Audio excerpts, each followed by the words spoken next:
नमस्कार, सुस्वागतम दर्शकों जी। मैं बीएन फिर एक बार आप लोगों का धन्यवाद। दर्शक, नासा की लूनर रिकॉन्सेंस ऑर्बिटर अंतरिक्ष यान द्वारा 2010 में ली गई रडार छवियों की उपयोग करते हुए शोधकर्ता ये निर्धारित करने में सफल हुआ है कि चंद्रमा की छवियों में पाए गए विशाल गड्ढे वास्तव में चंद्र सतह के नीचे स्थित बड़ी गुफाओं और सुरंग के रोशनदान हो सकता है। ये चंद्रमा पर बसने की आशा रखने वाली भावी अंतरिक्ष यात्रियों के लिए अत्यंत मूल्यवान हो सकता है तथा चंद्र आधार के लिए सुविधाजनक आश्रय के रूप में कार्य करने का एक दिशा भी हो सकता है। इस गुफा तक पहुंचने के लिए अच्छी तरह से अध्ययन किए गए मैरे टिकोलेटिस यानी कि शांति का सागर में एक गड्ढे से होकर पहुंचा जा सकता है। एक बड़ा बेसिन है जो ज्यादातर बेसल से बना है। नील आर्मस्ट्रांग और बज ऑल्ड्रिन 20 जुलाई 1969 को इस क्षेत्र में उतरे थे।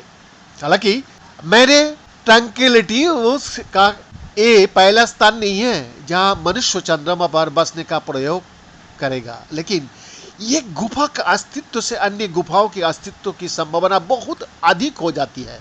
इसीलिए अब वैज्ञानिकों का उम्मीद है कि मानव बसने के लिए अधिक उपयुक्त स्थानों पर अन्य गुफाओं भी हो सकता है। मारे ट्रैंक्विलिटिस मानव बेस के लिए वैज्ञानिकों की पहली पसंद नहीं है, क्योंकि इसमें जीवित रहने के लिए आवश्यक अन्य महत्वपूर्ण तत्वों में से एक भी नहीं है।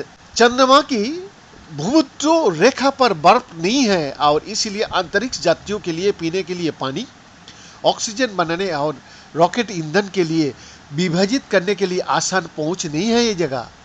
जी हाँ, ये भूमध्य रेखा को उतरने और यात्रा करने के लिए बढ़िया बताया जाता है, लेकिन शिविर स्थापित करने के लिए एक खराब विकल्प भी हो सकता है।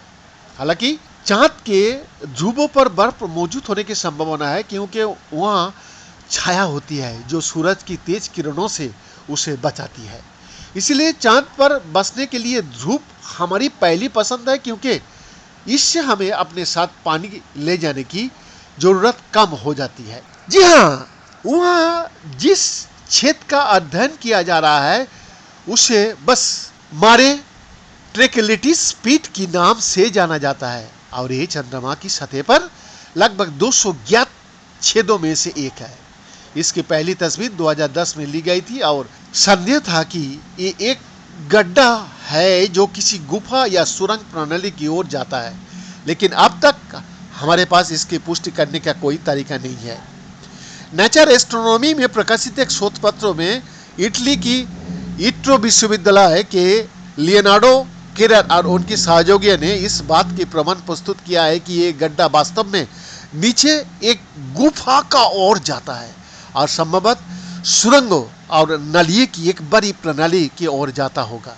मारे ट्रैंक्विलिटिस गड्ढा लगभग 100 मीटर यानी 330 फीट चौड़ा है, जिसकी खड़ी दीवार 130 से 170 मीटर तक फैली हुई है, जो इसे सबसे गहरा ज्ञात चंद्र गड्ढा बनाती है। बीएन का एक्सक्लूसिव रिपोर्ट।